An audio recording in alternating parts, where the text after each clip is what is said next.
Pagi itu, sinar matahari menembus kabut tipis di atas pasar lama, sebuah pasar tradisional di pinggiran kota Bogor. Dulu, tempat ini penuh canda tawa pedagang dan pembeli yang saling tawar-menawar. Namun kini, suasananya berubah muram. Warga berjalan dengan langkah tergesa, menunduk setiap kali melewati sudut tertentu, tempat di mana para preman sering berkumpul. Bau anyir ketakutan terasa menyelimuti udara pasar itu, menggantikan aroma bumbu dan sayur segar yang dulu semerbak. Di antara tumpukan sayur dan ikan asin, para pedagang saling berbisik pelan, membicarakan kabar bahwa kelompok Bono, preman yang baru saja menguasai wilayah itu, akan kembali memalak hari ini. Kalau nggak setor, lapak bisa diacak-acak, bisik seorang penjual ayam kepada tetangganya. Tak ada yang berani melawan. Polisi jarang masuk ke pasar itu, dan warga hanya bisa bertahan, berharap hari cepat berlalu tanpa keributan. Suara sepatu bot berat terdengar menghantam lantai semen yang basah. 3 pria bertubuh kekar berjalan melewati lorong pasar dengan gaya congkak. Tatapan mereka liar, seolah sedang mencari mangsa. Salah satunya menghisap rokok, lalu membuang abu sembarangan ke atas sayur seorang pedagang tua. "Mana uang keamanan bulan ini, Bu?" Suaranya berat dan menekan. Pedagang itu menggigil ketakutan, tangan gemetar mencari-cari uang receh di saku celemeknya. Semua orang tahu, uang keamanan, itu hanyalah kedok. Uang hasil kerja keras rakyat kecil dirampas tanpa ampun. Beberapa pedagang muda sempat mencoba melawan beberapa minggu lalu, tapi mereka dikeroyok sampai babak belur. Sejak itu, tak ada lagi yang berani angkat suara. Keheningan pasar setiap kali preman datang terasa lebih menakutkan daripada teriakan mereka. Di sudut pasar, tampak Nenek Sumi, seorang wanita renta berusia lebih dari 70 tahun. Ia menata sayur kangkung, bayam, dan daun singkong di lapaknya yang kecil. Wajahnya keriput namun teduh, penuh kesabaran. Ia tak banyak bicara, hanya berharap bisa membawa pulang uang 10.000 untuk membeli beras. Ia tahu hari ini gilirannya membayar setoran, tapi uang hasil jualan kemarin pun belum cukup. "Ya Allah, kuatkan hamba," bisiknya pelan sambil menatap kantong kecil berisi receh. Langkah-langkah kasar mendekat. Wajah Bono, sang pemimpin preman, muncul di depan lapak Nenek Sumi.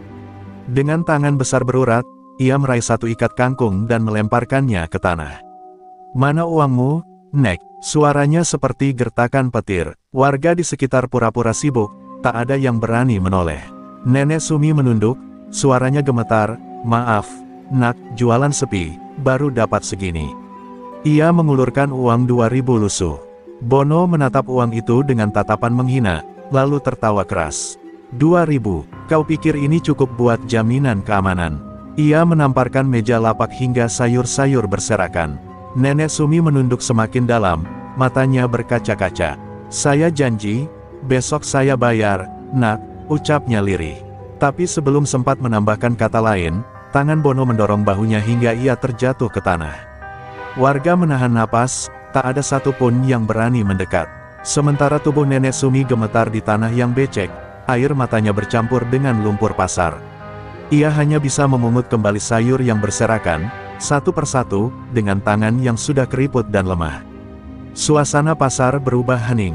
Tak ada yang berani menegur, tak ada yang berani menolong. Hanya tatapan iba dari kejauhan, diselimuti rasa takut yang dalam. Di antara kerumunan itu, seseorang mulai melangkah pelan dari ujung lorong. Wajahnya tenang namun sorot matanya tajam, sosok yang kelak akan mengubah segalanya di pasar lama. Suasana pasar masih muram setelah keributan tadi. Nenek Sumi terduduk di tanah, tangannya gemetar saat memunguti sayur-sayur yang berserakan. Daun-daun bayam itu, kini kotor bercampur tanah dan air comberan, tapi ia tetap menatanya kembali satu persatu. Tidak ada yang menolong, bahkan pedagang di sebelahnya hanya bisa menunduk. Mereka semua takut menjadi sasaran berikutnya. Di matanya yang keriput, air bening mengalir tanpa suara. Bukan hanya karena sakit hati, tapi karena kecewa, melihat dunia kini begitu dingin terhadap orang tua sepertinya. "Sudah, Nek, cukup segitu, lain kali bayar lebih banyak," kata Bono dengan nada kasar, menendang ember air hingga tumpah ke arah lapak. Suara tawa anak buahnya menggema, menusuk hati setiap orang yang mendengarnya. Mereka kemudian pergi meninggalkan Nenek Sumi yang masih menunduk, berusaha menyembunyikan wajahnya yang penuh air mata. Ia menghela napas panjang, lalu memeluk keranjang sayurnya. Dalam hati, ia berdoa lirih, "Ya Allah, jika memang hari ini cobaanmu berat, kuatkan hamba." Dari kejauhan, seorang pria parubaya berdiri mematung, menyaksikan kejadian itu tanpa bersuara. Wajahnya teduh tapi matanya menyala, menyimpan sesuatu yang lama tak ia keluarkan, amarah yang terpendam. Ia mengenakan kemeja polos, sarung digulung di pinggang, dan di tangan kirinya tergenggam kantong plastik berisi sayur. Namanya Rendra, pria yang baru seminggu tinggal di kampung itu. Bagi warga, ia hanyalah orang biasa, pendatang baru yang ramah dan sopan. Tak ada yang tahu, di balik ketenangannya, tersimpan masa lalu yang pernah mengguncang dunia kelam Bogor Selatan. Pak Rendra berjalan pelan mendekat.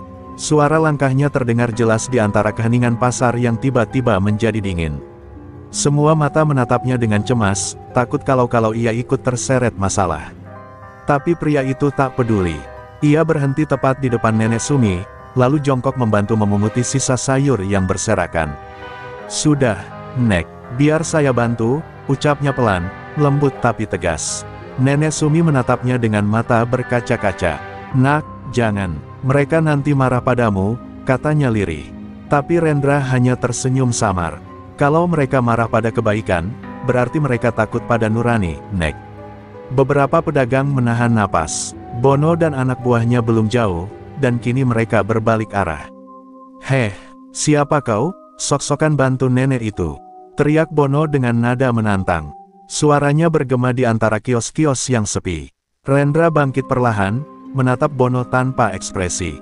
Sorot matanya tenang, tapi dalam tatapan itu ada ketegasan yang membuat beberapa warga merinding tanpa tahu kenapa. "Aku cuma orang biasa, yang gak tega lihat orang lemah diinjak-injak," jawab Rendra tenang. Bono meludah ke tanah, wajahnya merah padam. "Orang biasa, kalau orang biasa, jangan ikut urusan kami. Ini wilayah gue," hardiknya sambil mendorong dada Rendra. Tapi tubuh pria parubaya itu sama sekali tak bergeming. Ia hanya menatap balik, diam, namun tatapan itu cukup untuk membuat dua anak buah Bono saling berpandangan tak nyaman. Ada sesuatu di mata pria itu, seperti ketenangan milik orang yang sudah terlalu sering melihat kekerasan. Rendra menghela napas dalam, menunduk sebentar seolah menahan sesuatu dalam dadanya. "Aku sudah lama diam, tapi hari ini, kalian kelewatan," katanya pelan, namun setiap kata keluar seperti palu menghantam udara. Bono tertawa keras, meremehkan. "Kalau begitu, ayo kita lihat sejauh mana omonganmu, Pak Tua." Ia melangkah maju dengan kepalan tangan siap menghantam. Warga yang menonton langsung mundur beberapa langkah, takut melihat darah di pagi hari itu. Dan tepat sebelum pukulan Bono mendarat, mata Rendra menatap lurus ke arah musuhnya. Dalam sekejap, tangan tuanya bergerak cepat, terlalu cepat untuk ukuran pria seumurannya. Saat itu juga, awal dari perubahan besar di pasar lama pun dimulai. Pukulan Bono melesat cepat, menghantam udara dengan kekuatan penuh, tapi belum sempat mengenai wajah Pak Rendra, tangan tua itu lebih dulu bergerak. Dengan satu gerakan tenang namun presisi, Rendra menepis serangan itu, lalu memutar pergelangan tangan Bono hingga terdengar bunyi krek yang tajam. Jeritan keras menggema di tengah pasar, membuat burung-burung beterbangan dari atap kios.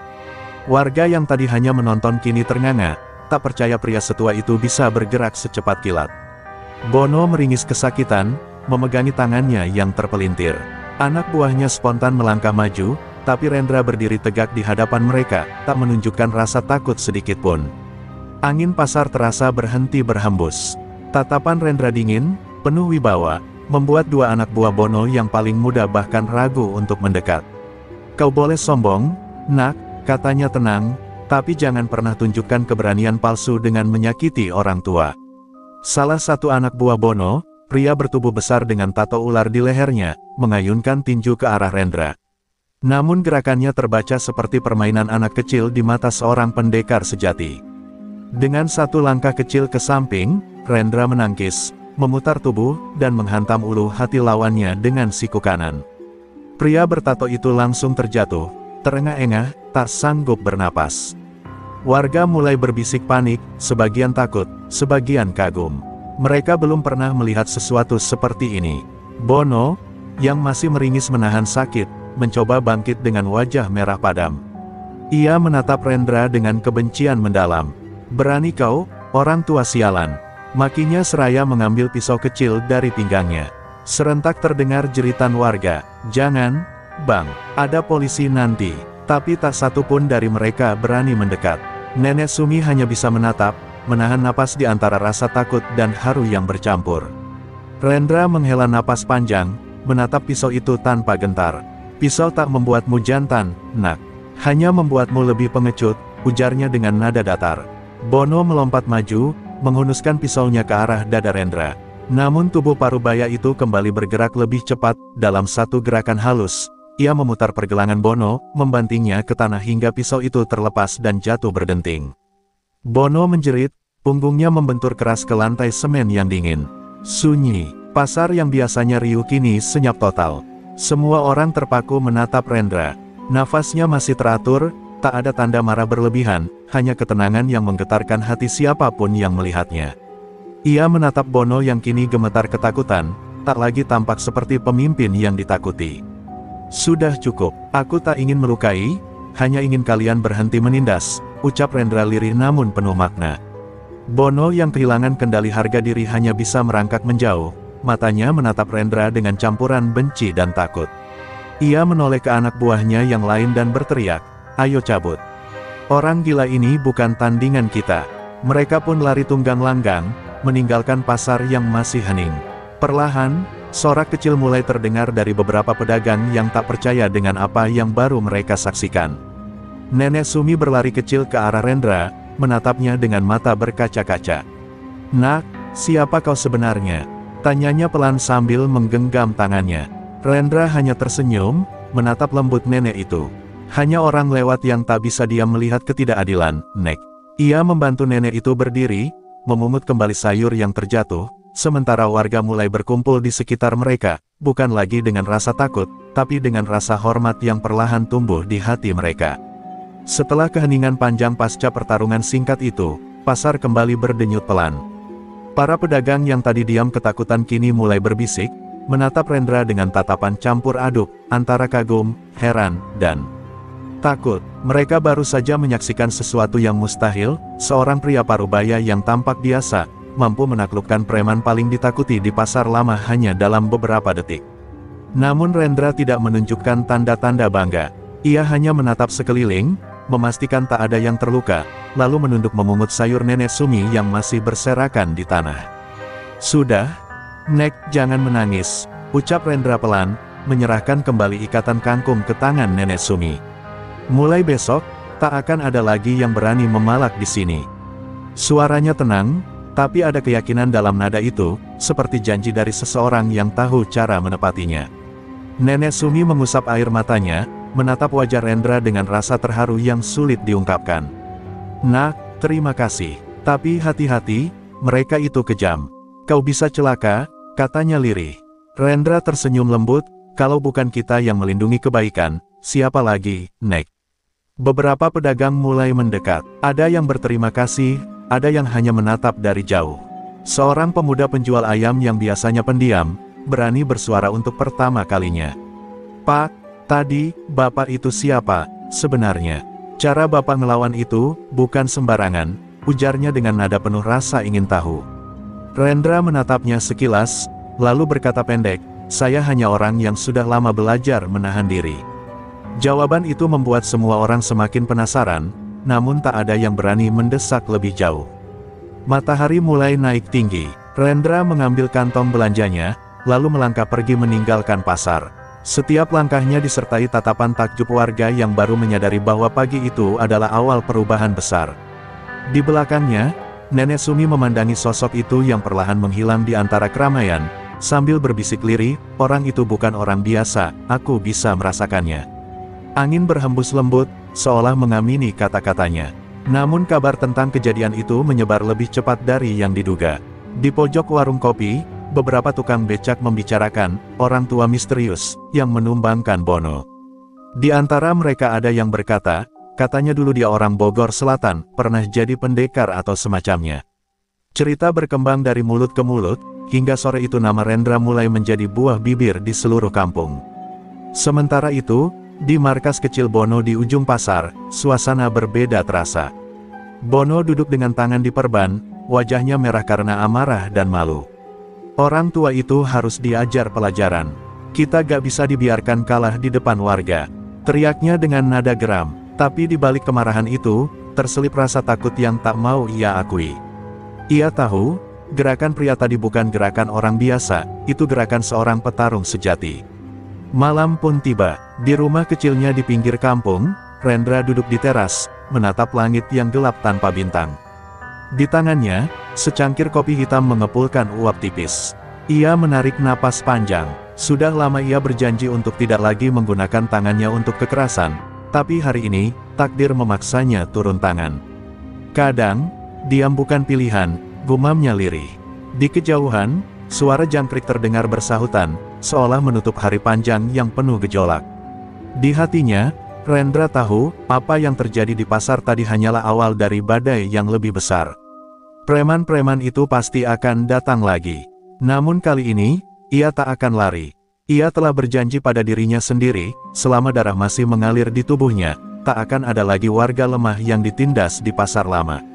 Malam itu, langit Bogor berwarna kelabu, petir sesekali menyambar dari kejauhan. Hujan belum turun, tapi hawa dingin menusuk tulang, seolah mengabarkan akan datangnya sesuatu yang kelam. Di pasar yang sudah sepi, sisa-sisa sayur layu dan daun pisang tergeletak di lantai basah. Namun di warung kopi pojokan, suasana justru memanas. Bono, dengan tangan diperban dan wajah lebam, duduk dikelilingi anak buahnya yang jumlahnya kini lebih banyak. "Besok pagi kita balik ke pasar," katanya dengan nada serak. Orang tua itu pikir dia siapa. Kita kasih dia pelajaran, sampai gak bisa jalan lagi. Suara hujan mulai turun perlahan, menimpa atap seng warung itu, menambah kesan tegang yang menggantung. Anak buah Bono tertawa kasar, memukul meja, menyemangati bos mereka. Tapi di mata Bono, tersimpan sesuatu yang berbeda, bukan hanya marah, tapi juga ketakutan. Setiap kali ia memejamkan mata, bayangan wajah Rendra dengan tatapan dingin itu muncul kembali. Tatapan tanpa amarah, tapi mengandung wibawa yang menekan sampai ke dada. Ia menggertakkan giginya. Gak mungkin, dia cuma orang tua biasa.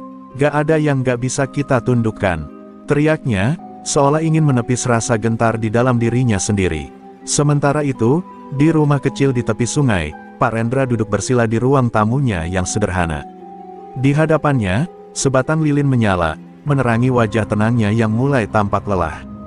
Di dinding tergantung foto lama, dirinya mengenakan pakaian silat hitam, berdiri di antara para pendekar muda. Ia menatap foto itu lama, sebelum akhirnya berbisik lirih, "Sudah lama aku meninggalkan dunia ini, tapi rupanya, kejahatan tak pernah benar-benar pergi." Matanya memejam, mengingat masa lalu kelamnya, pertempuran di Bogor Selatan, saat ia dikenal dengan sebutan Rendra Bajra, seorang jawara yang ditakuti sekaligus dihormati. Ingatan itu datang seperti gelombang. Ia teringat bagaimana dulu ia menumpas geng-geng liar yang menguasai pasar dan terminal. Tapi harga dari semua itu adalah kehilangan keluarga dan kedamaian hidupnya. Sejak saat itu, ia memilih menghilang, hidup sederhana dan mengabdi sebagai warga biasa. Namun hari itu, ketika ia melihat seorang nenek diinjak-injak di hadapan orang banyak, api lama dalam dirinya menyala lagi. Api yang selama ini ia pendam, akhirnya terbakar oleh ketidakadilan. Hujan semakin deras, namun hati Rendra justru semakin tenang.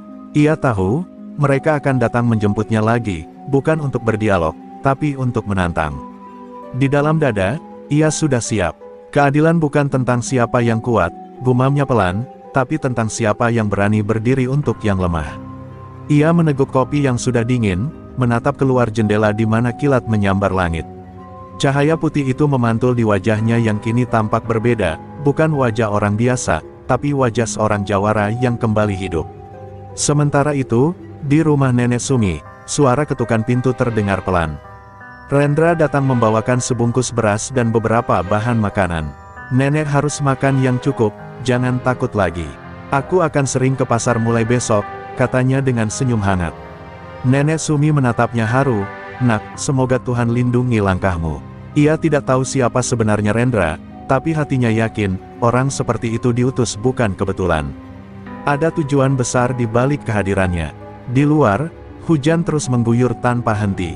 Di balik suara gemericik air, langkah-langkah berat para preman mulai terdengar di jalan becek menuju pasar. Mereka datang membawa dendam, tanpa tahu bahwa kali ini, lawan mereka bukan sekadar pria parubaya, tapi seorang jawara tua yang pernah mengguncang dunia hitam Bogor.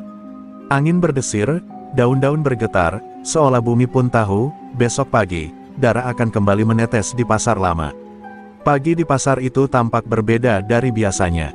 Suara ibu-ibu tawar-menawar harga sayur kembali terdengar, pedagang ikan bersiul santai, dan anak-anak kecil berlarian tanpa takut lagi. Namun di balik kedamaian yang baru tumbuh itu, bisik-bisik tentang pria parubaya yang menghajar para preman masih menjadi topik hangat. Katanya, dia dari Bogor, dulu jawara, Bang, bisik salah satu pedagang pada temannya. Yang kemarin itu, ngelawan 5 orang sendirian, dan semua tumbang. Sambung yang lain dengan mata berbinar-binar. Nama Karta, pria parubaya itu, mulai bergema di setiap sudut pasar. Sementara itu, di rumah kontrakannya yang sederhana, Karta duduk di kursi bambu sambil menyeruput kopi pahitnya. Tatapannya kosong menembus halaman depan, seolah pikirannya melayang ke masa lalu yang kelam. Sudah lama aku tinggalkan dunia itu, gumamnya lirih. Tapi dalam hati kecilnya, ada rasa hangat, karena tahu tindakannya kemarin menyelamatkan seseorang yang lemah. Ia tidak mencari pujian, namun melihat senyum nenek tua yang dulu diselamatkannya sudah cukup membuat batinnya tenang. Tak disangka, si nenek, yang kini semua orang panggil Mbah Sri, datang berkunjung dengan membawa bungkusan kecil berisi nasi liwet dan sambal tempe. Nak Karta, maaf kalau Mbah lancang datang. Mbah cuma pengin ngucapin terima kasih lagi. Kalau bukan kamu, mungkin Mbah sudah nggak ada hari ini, ucapnya dengan suara bergetar. Karta tersenyum tipis, sudah, Mbah. Saya cuma lakukan apa yang seharusnya dilakukan seorang manusia. Namun matanya menyiratkan perasaan iba dan kehangatan yang tulus. Sore harinya, suasana pasar kembali ramai, tapi kali ini tanpa ketakutan. Para pedagang mulai bekerja tanpa cemas akan datangnya preman pemalak.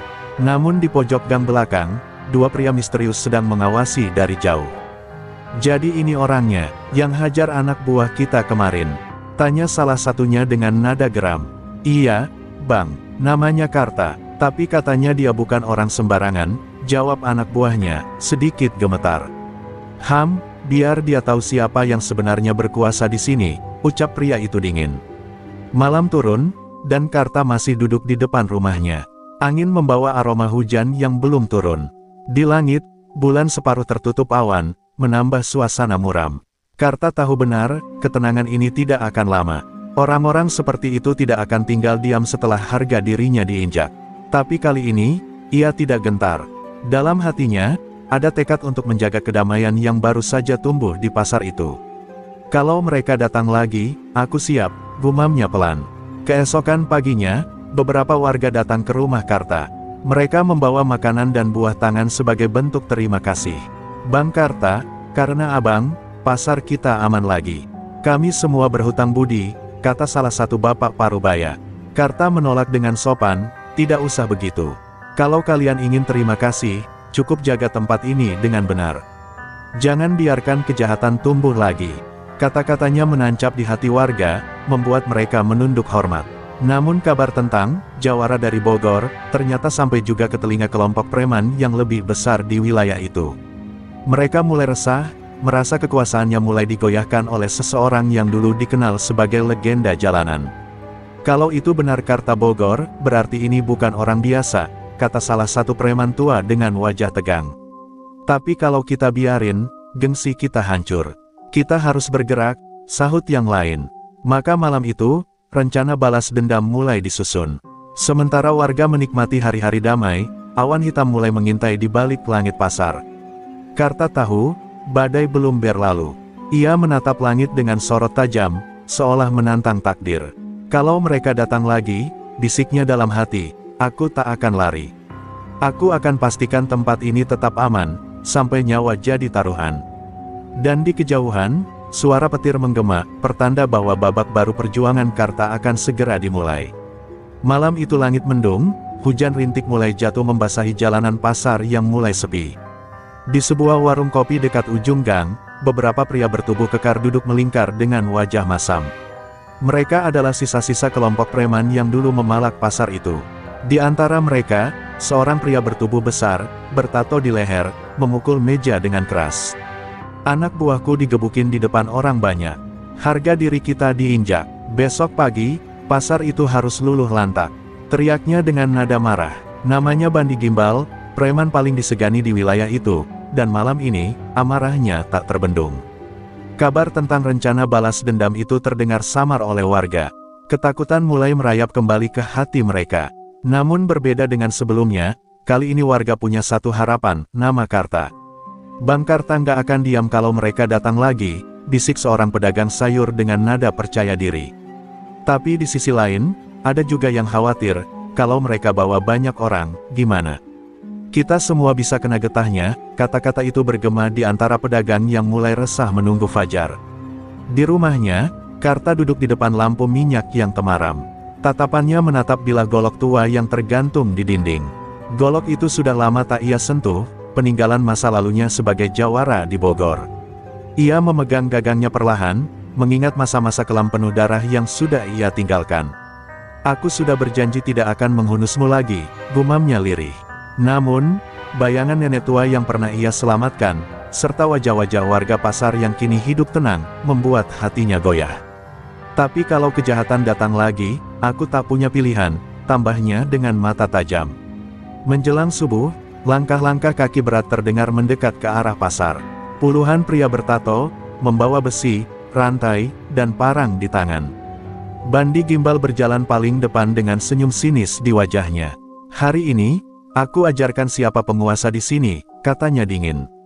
Mereka mulai membalikkan meja pedagang, menendang gerobak sayur, dan membuat kekacauan. Jeritan warga terdengar, dan beberapa pedagang berlari panik mencari perlindungan. Namun di tengah kekacauan itu, dari arah gang kecil, muncul sosok Karta dengan langkah pelan tapi tegas. Baju lusuhnya basah oleh hujan, rambutnya meneteskan air, dan tatapannya tajam seperti elang. Suara petir menyambar, menyinari wajahnya sesaat, cukup untuk membuat para preman berhenti bergerak. Sudah cukup, ucap Karta pelan tapi penuh wibawa. Bandi Gimbal tertawa terbahak-bahak, jadi ini orangnya. Si jawara tua dari Bogor, katanya sambil meludah ke tanah. Malam ini kau akan nyusul anak buahmu ke rumah sakit. Karta hanya menatap tanpa gentar. Aku tidak cari masalah. Tapi kalau kalian masih berani sakiti warga di sini, jangan salahkan aku kalau kalian tak bisa pulang, katanya dingin. Kalimat itu membuat suasana hening sesaat, hingga akhirnya Bandi mengangkat rantainya dan berteriak, hajar dia. Puluhan preman langsung menyerbu bersamaan. Tapi di detik berikutnya, hujan bercampur suara dentuman keras. Karta bergerak cepat, menangkis, menepis, dan membalas dengan presisi yang mematikan. Setiap pukulan Karta seperti disertai tenaga petir. Satu persatu preman tumbang ke tanah, merintih kesakitan. Bandi Gimbal tertegun melihat anak buahnya yang kalah dalam sekejap. Sial, jadi benar kau Karta Bogor itu, teriaknya sambil maju sendiri. Karta hanya diam, lalu melangkah mendekat. Dalam sekejap, keduanya bertarung sengit di bawah hujan deras, dua kekuatan keras dari masa lalu yang saling menguji. Suara pukulan bersahut-sahutan, hingga akhirnya satu suara keras terdengar, BRAKK. Bandi Gimbal jatuh tersungkur ke tanah, wajahnya berdarah, rantainya terlempar jauh. Karta berdiri di atasnya dengan napas berat, namun tatapan matanya tetap tenang. Pergi dari sini, jangan pernah kembali, katanya pelan. Bandi menatap ketakutan, lalu menyeret tubuhnya menjauh sambil berteriak kepada anak buahnya yang tersisa untuk kabur. Pasar, kembali sunyi, hanya suara hujan yang menemani. Karta menatap langit, lalu berkata lirih, semoga ini yang terakhir. Pagi setelah pertarungan itu, pasar kembali ramai, tapi kali ini bukan karena jual beli. Semua orang bercerita tentang kejadian semalam. Dia sendirian melawan puluhan orang, Bang. Dan menang, seru seorang pedagang ikan sambil menirukan gaya Karta. Saya lihat sendiri, mereka semua lari kayak ayam kehujanan. Sambung pedagang sayur tertawa. Tapi di tengah tawa dan decak kagum itu, ada juga rasa heran yang sama di benak warga, siapa sebenarnya pria paruh baya itu. Dari mana datangnya kekuatan dan keberanian seperti itu? Karta sendiri pagi itu hanya duduk diam di depan rumahnya. Tubuhnya tampak lelah, beberapa luka memar masih terlihat di pipi dan lengannya. Namun yang paling berat bukanlah rasa sakit di tubuhnya, melainkan kenangan masa lalu yang kembali menghantui pikirannya. Di Bogor dulu, ia dikenal sebagai Karta Bajing Ireng, seorang jawara yang namanya disegani dari pasar hingga ke gang-gang gelap. Tapi semua itu berakhir tragis, ketika pertarungan antar jawara membuat sahabatnya sendiri tewas di tangannya. Sejak saat itu, Karta memilih meninggalkan dunia itu dan hidup sebagai orang biasa. Sore hari, Mbah Sri datang membawa air hangat dan obat gosok. "Nak Karta, biar Mbak obatin sedikit," katanya lembut. Karta tersenyum lemah, "Terima kasih, Mbah. Saya nggak apa-apa." Mbah Sri menatap wajah Karta dengan mata berair. "Mbah tahu, kamu bukan orang sembarangan. Tapi tolong, Nak, jangan korbankan dirimu lagi demi orang-orang yang bahkan nggak tahu siapa kamu." Kata-kata itu membuat Karta terdiam lama. Ia tahu Mbah Sri benar, tapi ia juga sadar, jika bukan dirinya yang berdiri melindungi mereka, siapa lagi? Sementara itu, berita tentang Karta menyebar lebih luas. Bahkan beberapa mantan jawara dari Bogor yang mengenalnya mulai mendengar kabar itu. Di sebuah kedai remang di Cibinong, seorang pria tua berpeci hitam menatap koran yang memberitakan kejadian di pasar itu. "Karta Bajing Ireng, jadi kau muncul lagi, kawan lama," ucapnya pelan. Pria itu adalah Kiranu, mantan guru silat sekaligus rival lamanya yang dulu menganggap Karta telah mati. Di matanya, ada rasa penasaran sekaligus khawatir. Kalau dia benar-benar kembali bertarung, dunia lama akan ikut berguncang. Keesokan harinya, warga mendatangi rumah Karta. Mereka membawa makanan dan uang sebagai tanda terima kasih. Namun Karta menolak semuanya. "Saya tidak butuh balasan. Yang penting kalian jaga ketenangan pasar ini. Jangan biarkan kejahatan tumbuh lagi." Kata-katanya menamparkan kesadaran warga. Sejak saat itu, banyak anak muda mulai menghormatinya, bahkan meminta diajarkan bela diri. "Biar kalau preman datang lagi, kami bisa bantu abang," kata seorang pemuda dengan penuh semangat. Karta hanya tersenyum, tapi dalam hatinya ia tahu, benih kebaikan sedang tumbuh. Namun, di tengah kedamaian itu, seseorang memperhatikan dari kejauhan. Seorang pria berjaket kulit hitam berdiri di atas jembatan pasar, mengamati Karta dari jauh. Ia membawa pesan dari Kiranu, "Bogor butuh kau kembali, Karta. Tapi dunia yang kau tinggalkan tak semudah dulu." Pria itu berbalik meninggalkan pasar, meninggalkan teka-teki baru yang menggantung di kepala Karta. Ia bisa merasakan, masa lalunya perlahan memanggil kembali. Malam harinya, Karta duduk di beranda, menatap golok tuanya yang bersandar di dinding. Petir berkilat di langit, membuat bayangan dirinya seolah terbelah dua, antara masa lalu dan masa kini. "Aku hanya ingin hidup tenang," bisiknya pelan. Tapi jauh di lubuk hatinya, ia tahu kedamaian itu hanya sementara. Karena setiap langkahnya, setiap perbuatannya, sudah mulai mengguncang dunia lama yang pernah ia tinggalkan. Karta menatap ke arah pasar yang kini tenang, lalu menatap langit yang diselimuti awan kelabu. "Kalau masa lalu memang mau datang lagi," gumamnya lirih, "maka biarlah aku hadapi. Tapi kali ini, bukan untuk nama, melainkan untuk kebaikan." Dan di kejauhan, petir menyambar, seolah memberi tanda bahwa pertarungan baru bagi sang jawara Bogor akan segera dimulai. Pagi itu langit tampak mendung, seperti menandakan sesuatu yang tak biasa akan terjadi. Karta sedang menyapu halaman rumah ketika langkah-langkah berat terdengar mendekat. Dari ujung gang, muncul 3 pria berpakaian hitam, dengan tatapan tajam dan langkah penuh wibawa. Mereka bukan preman pasar biasa, gerakan tubuh mereka terlatih, terukur, seperti pendekar. Karta menatap mereka tanpa bicara, tapi dalam hati ia sudah tahu, Kiranu telah menemukan aku. Pria tertua di antara mereka maju ke depan. "Apakah kau Karta Bajing Ireng dari Bogor?" Suaranya berat dan dingin. Warga sekitar mulai keluar dari rumah, memperhatikan dengan rasa cemas. Karta menatap dalam-dalam wajah mereka, lalu menjawab tenang, "Dulu iya. Sekarang aku hanya Karta biasa."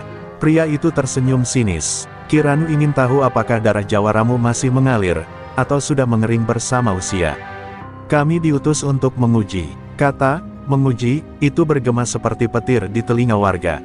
Karta menghela napas panjang. Ia tak berniat mencari keributan, tapi menolak juga berarti dianggap lari dari kehormatan seorang jawara. Ia meletakkan sapu di dinding, lalu melangkah ke tengah jalan tanah yang becek. "Kalau memang ini tak bisa dihindari, lakukanlah. Tapi aku tak ingin warga terlibat," katanya mantap. Orang-orang mulai mundur, menyisakan ruang luas di tengah gang. Hujan rintik mulai turun, seolah langit ikut menahan napas menunggu apa yang akan terjadi. Pria pertama maju, menyerang dengan cepat. Gerakannya seperti angin, tapi Karta menangkis dengan ringan. Satu kali putaran tubuh, satu serangan balik, dan pria itu terlempar ke tanah tanpa sempat melawan. Dua orang lainnya saling pandang, lalu menyerbu bersamaan. Karta bergerak tenang, tubuhnya memutar, menangkis pukulan dan tendangan tanpa terlihat panik.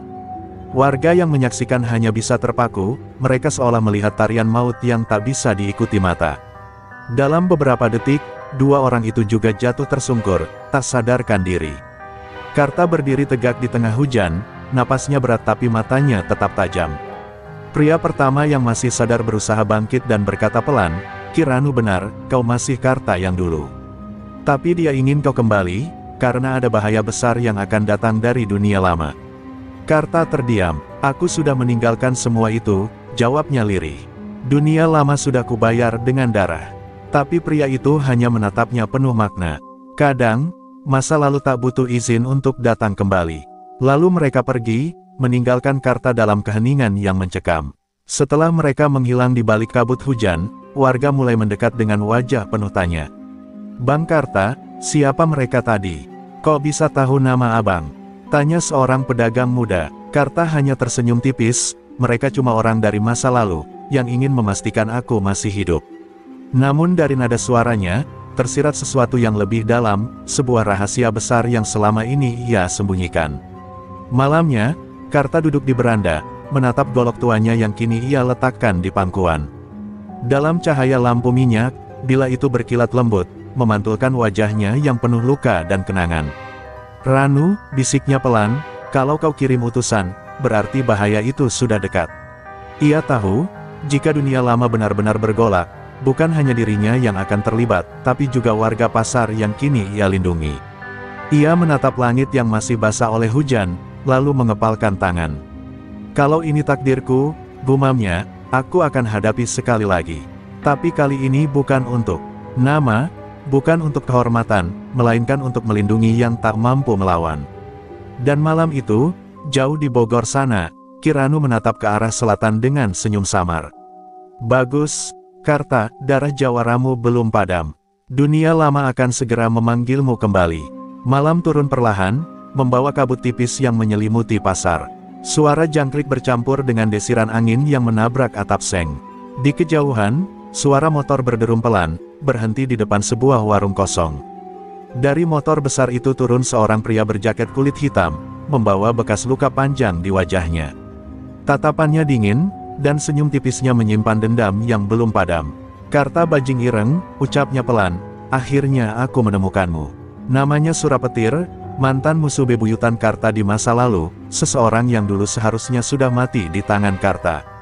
Sura berjalan pelan menyusuri gang pasar yang sepi, langkahnya memantul di genangan air. Ia berhenti di depan kios tua dan menyalakan rokok.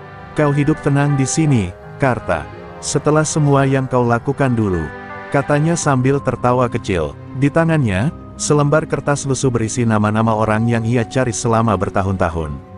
Dan di barisan teratas, tertulis nama Karta Bajing Ireng.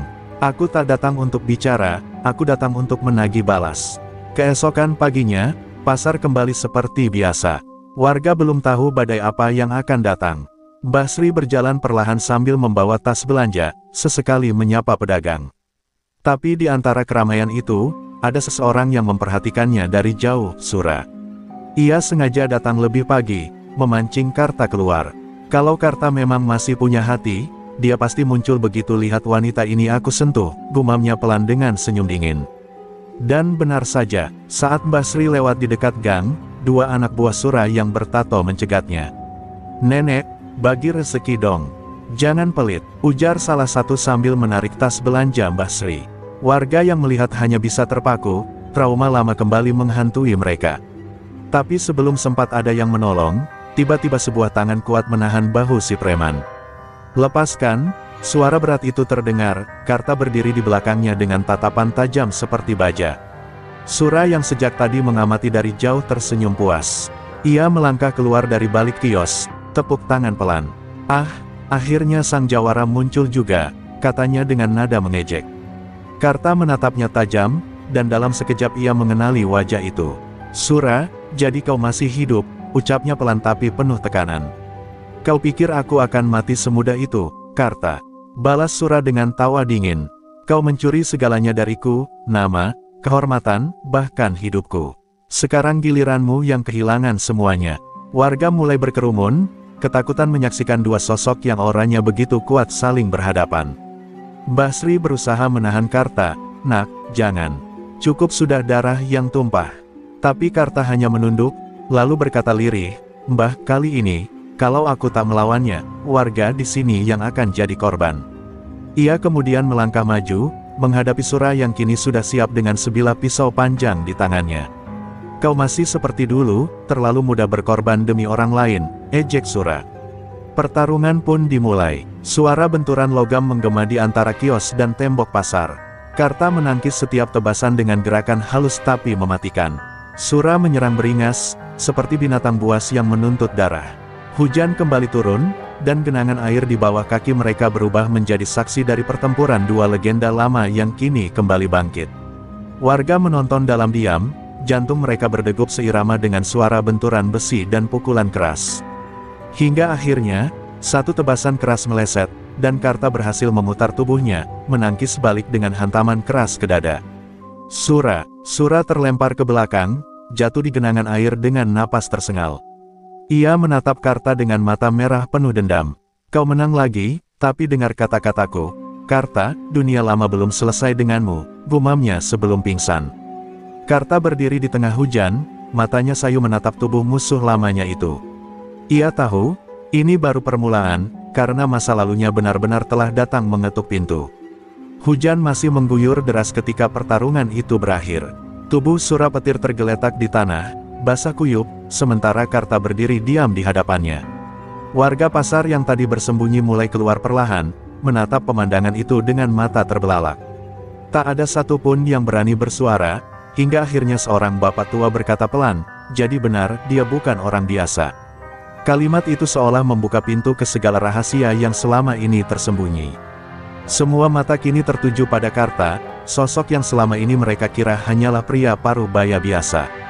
Mbah Sri yang sejak tadi berdiri di bawah payung bambu perlahan menghampiri. Ia menatap Karta dengan wajah campur aduk antara kagum dan cemas. Nak Karta, siapa sebenarnya dirimu? Tanyanya dengan suara bergetar. Karta menunduk, hujan jatuh di wajahnya seolah menyamarkan air mata yang mulai mengalir. Aku dulu bukan siapa-siapa, Mbah, hanya orang yang terjebak dalam dunia kekerasan, katanya lirih.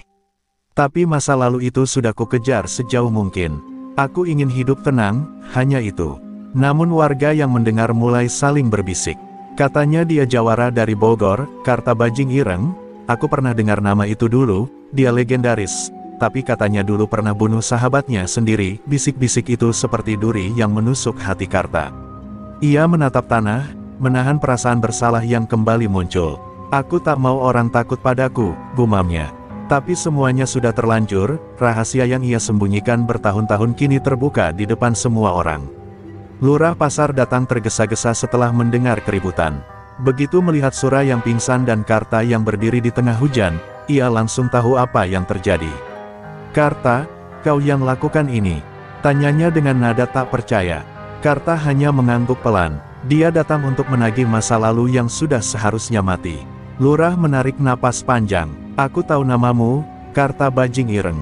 Dulu, namamu pernah membuat orang Bogor bergetar.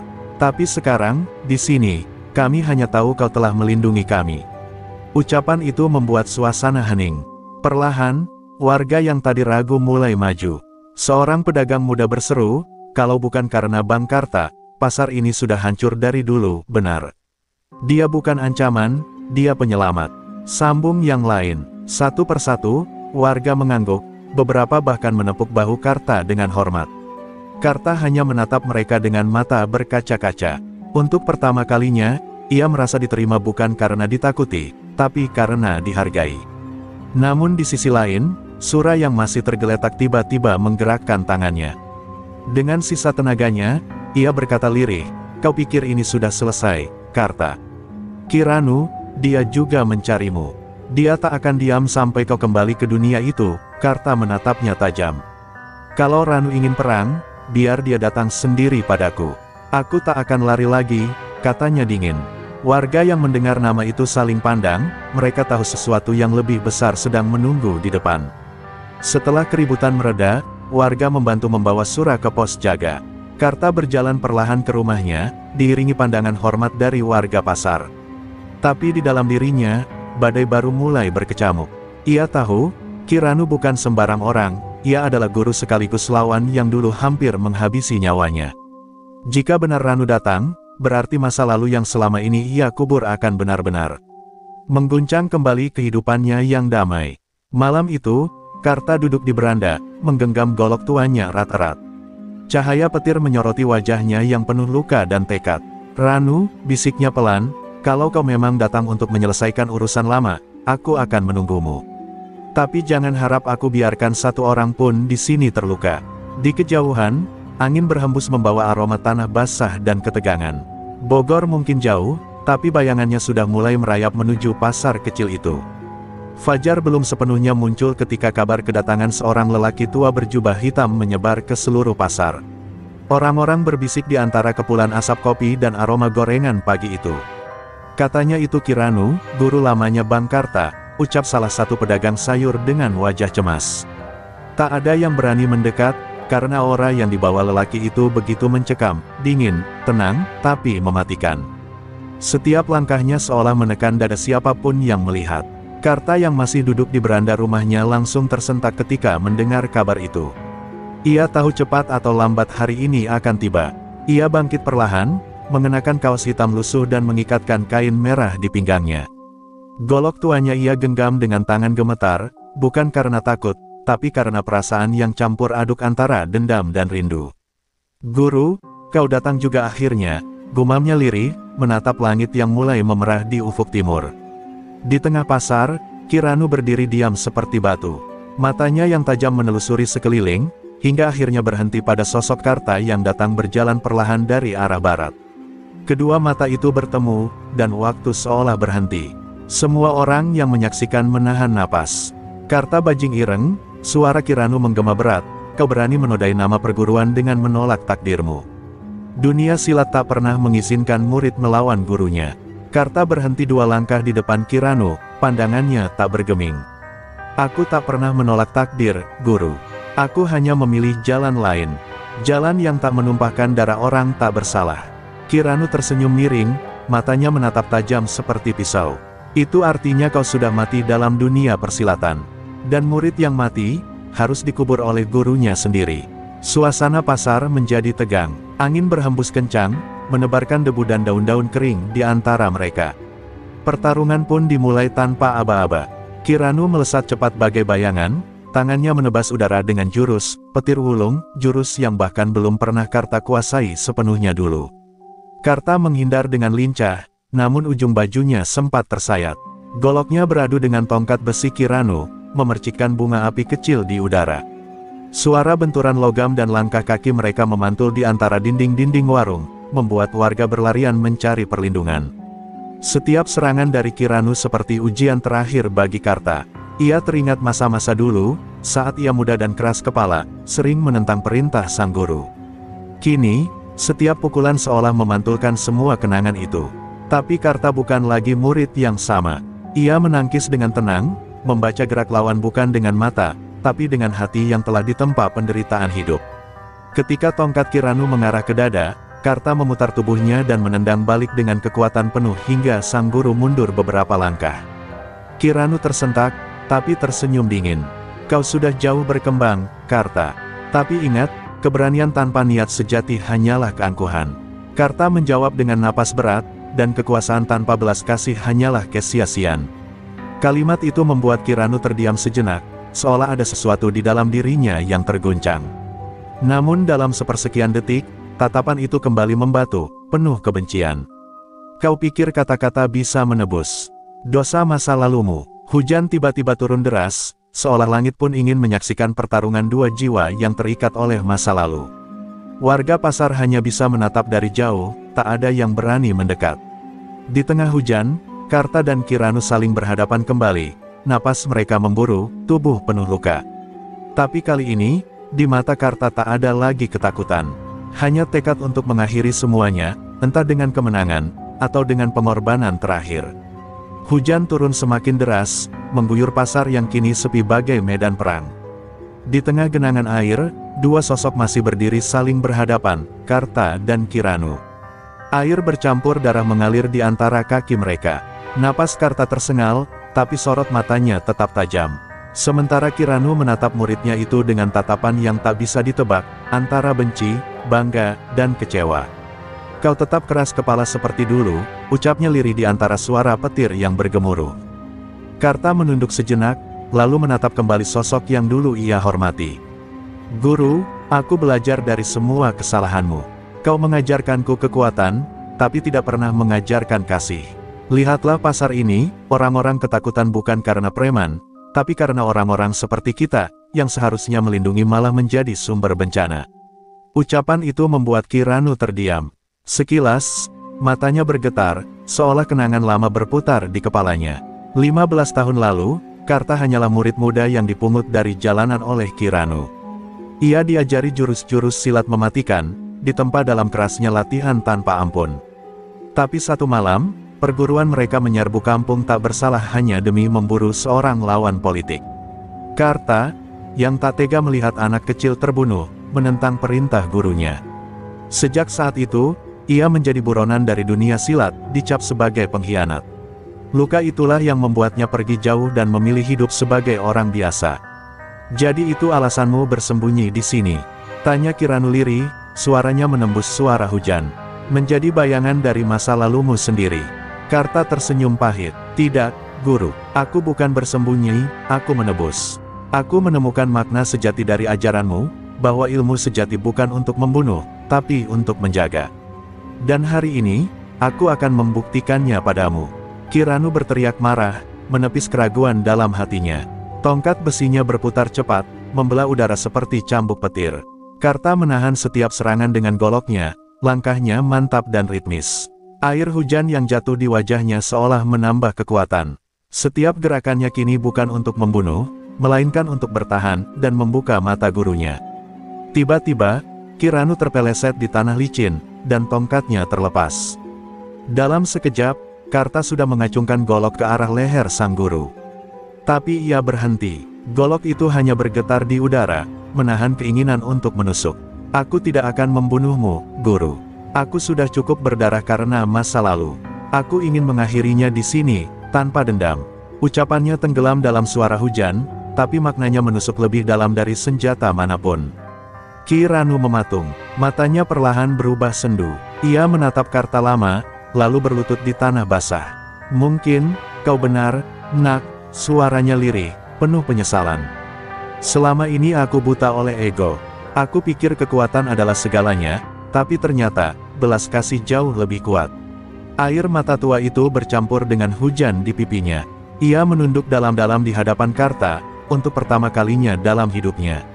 Karta mengangkat wajahnya ke langit, membiarkan hujan membasuh semua luka, baik di tubuh maupun di hati. Ia tahu perjalanannya belum berakhir, tapi setidaknya, satu babak kelam telah tertutup.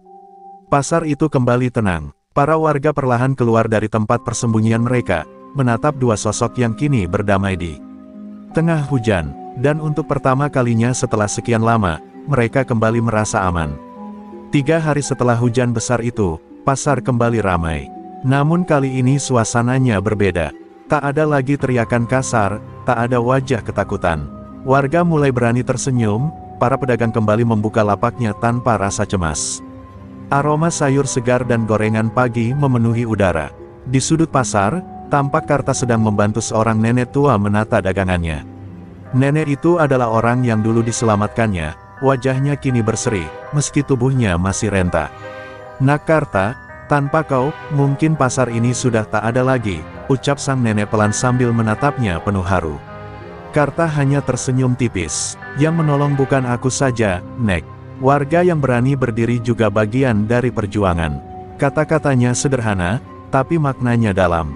Ia tidak ingin dianggap pahlawan, sebab baginya, keberanian sejati bukan tentang siapa yang paling kuat, tapi siapa yang berani melindungi yang lemah.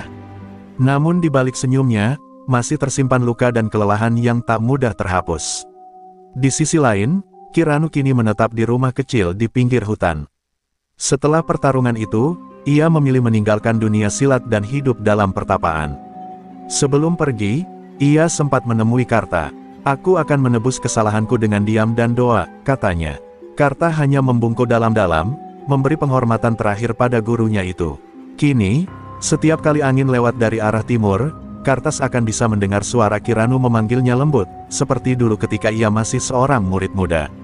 Hari demi hari berlalu, dan nama Karta mulai dikenal di seluruh pelosok pasar dan kampung sekitar. Orang-orang menyebutnya, si bajing ireng dari Bogor, bukan karena ketakutan, tapi karena rasa hormat. Ia menjadi pelindung yang tidak diminta, penjaga yang tidak haus kekuasaan. Beberapa kali ada preman dari luar kota mencoba datang, tapi begitu mendengar nama itu, mereka urung berbuat jahat. Pasar itu kini menjadi kawasan yang paling aman di seluruh wilayah. Namun di balik ketenangan itu, Karta kerap duduk sendirian di bangku kayu dekat pohon beringin tua di ujung pasar. Pandangannya menerawang jauh. Ia sadar, kedamaian tidak selalu abadi. Dunia tetap berputar, dan kejahatan bisa datang kapan saja. Tapi ia tidak lagi takut. "Selama aku masih bernafas," gumamnya, "tak akan ada yang berani menyakiti mereka lagi." Kata-kata itu menjadi sumpahnya, tak tertulis tapi membekas di hati semua orang yang mengenalnya. Suatu sore, seorang anak kecil mendekat, membawa segelas teh hangat untuknya. "Paman Karta, ibu bilang terima kasih ya, sekarang ibu bisa jualan lagi tanpa takut." Karta tersenyum dan menepuk kepala anak itu lembut. "Kalau kamu besar nanti, lindungi juga orang-orang yang lemah, ya. Itu baru jagoan sejati." Anak itu mengangguk polos, sementara langit sore memerah indah di belakang mereka. Di kejauhan, lonceng pasar berdentang pelan menandakan waktu pulang. Suara tawa warga terdengar bersahutan, anak-anak berlari riang di antara lapak sayur, dan udara sore membawa rasa damai yang telah lama hilang. Karta berdiri, menatap semua itu dengan mata yang mulai berkaca. Ia tahu, semua luka, semua pertarungan, semua air mata, akhirnya terbayar dengan kedamaian sederhana seperti ini. Dan saat matahari tenggelam di balik bukit, Karta menatap langit sambil berbisik pelan, "Terima kasih, Guru, aku sudah menemukan arti sejati dari ilmu yang kau ajarkan." Angin sore berhembus lembut, seolah menjawab ucapannya. Hari itu, pasar bukan hanya hidup kembali, tapi juga lahir kembali, bersama jiwa-jiwa yang telah belajar dari keberanian satu orang parubaya bernama Karta. Malam turun perlahan di atas pasar kecil yang kini damai. Lampu-lampu minyak berkelip di tiap lapak, memantulkan cahaya hangat ke wajah para pedagang yang menutup dagangan mereka dengan senyum lega. Di pojok pasar, di bawah pohon beringin tua yang menjadi saksi segala kisah, Karta duduk sendirian. Ia menatap bulan yang menggantung di langit, seolah berbicara pada sesuatu yang tak terlihat. "Semuanya sudah tenang, Guru," gumamnya lirih, "dan aku sudah menepati janji." Sejak pertarungannya dengan Kiranu, Karta jarang bicara tentang masa lalunya. Namun diam-diam, setiap malam ia berkeliling pasar memastikan tidak ada ancaman baru. Beberapa kali ia menemukan pemuda-pemuda mabuk mencoba membuat keributan, tapi cukup dengan tatapan tajamnya, mereka langsung kabur ketakutan. Nama, Karta Bajing Ireng, kini bukan sekadar legenda, tapi simbol keadilan bagi warga. Namun di balik kekuatan dan keberaniannya, Karta merasa tubuhnya mulai rapuh. Umur dan luka lama perlahan menagih harga. Suatu pagi, Karta ditemukan tergeletak pingsan di dekat sumur tua. Warga panik, mereka membawanya ke rumah sederhana tempat ia tinggal. Nenek tua yang dulu pernah ia tolong kini merawatnya dengan air mata berlinang. "Kau yang menyelamatkan kami, Nak, jangan tinggalkan kami sekarang," ucapnya pelan. Tapi Karta hanya tersenyum, matanya sayu namun damai. "Aku tidak kemana-mana, Nek. Aku hanya akan beristirahat sebentar." Hari berganti minggu, dan tubuh Karta semakin lemah. Namun semangatnya tak padam. Setiap kali ada warga menjenguk, ia selalu berkata hal yang sama, "Jaga pasar ini baik-baik. Jangan biarkan ketakutan kembali datang. Ingat, keberanian itu menular, asal kalian berani memulai." Kata-kata itu menancap dalam hati semua orang. Banyak pemuda yang mulai berlatih silat, bukan untuk bertarung, tapi untuk menjaga ketenangan. Suatu sore yang tenang, Karta meminta dibawakan segelas teh hangat. Ia duduk di depan rumah, menatap matahari terbenam. Warna jingga memantul di wajah tuanya, membuatnya tampak seperti cahaya itu sendiri. "Indah ya," katanya lirih pada nenek yang duduk di sampingnya. "Dulu aku pikir keindahan cuma ada di kemenangan. Tapi ternyata, keindahan sejati adalah saat kita melihat orang lain hidup tanpa rasa takut." Setelah itu, ia menutup mata perlahan, napasnya berhenti, namun senyum kecil masih terukir di wajahnya. Kabar kepergian Karta menyebar cepat. Seluruh warga pasar menangis. Mereka mengiringi jasadnya ke pemakaman kecil di belakang bukit, tempat pohon beringin tua menjulang tinggi. Di batu nisannya, mereka menuliskan kalimat sederhana. "Di sini beristirahat Karta Bajing Ireng, pelindung rakyat kecil, penjaga ketenangan pasar." Hari demi hari, kehidupan terus berjalan. Pasar tetap hidup, aman, dan ramai. Setiap kali hujan turun, warga percaya itu adalah tanda Karta datang menengok mereka. Anak-anak kecil sering berlari di bawah hujan sambil tertawa, meniru jurus-jurus yang pernah diajarkan Karta pada mereka. Dan setiap sore, nenek tua itu menyalakan dupa kecil di bawah beringin, sambil berbisik lembut, "Tenanglah, Nak Karta, kami akan jaga tempat ini, seperti yang kau ajarkan." Pasar itu kini bukan sekadar tempat berdagang, tapi tempat lahirnya keberanian, harapan, dan kebaikan. Sosok Karta memang telah tiada, tapi semangatnya hidup di dada setiap warga. Ia telah menjadi legenda, bukan karena kekuatannya, tapi karena hatinya yang tulus melindungi tanpa pamrih. Dan selama masih ada orang-orang baik yang berani berdiri untuk sesamanya, nama Karta Bajing Ireng dari Bogor akan terus dikenang selamanya. Pesan moral, keberanian sejati bukanlah tentang seberapa kuat seseorang mampu melawan, melainkan tentang seberapa tulus ia melindungi yang lemah tanpa pamrih. Dari Karta kita belajar bahwa kekuatan tanpa belas kasih hanyalah kesombongan, dan bahwa kebaikan yang dilakukan dengan hati dapat mengubah ketakutan menjadi kedamaian yang abadi.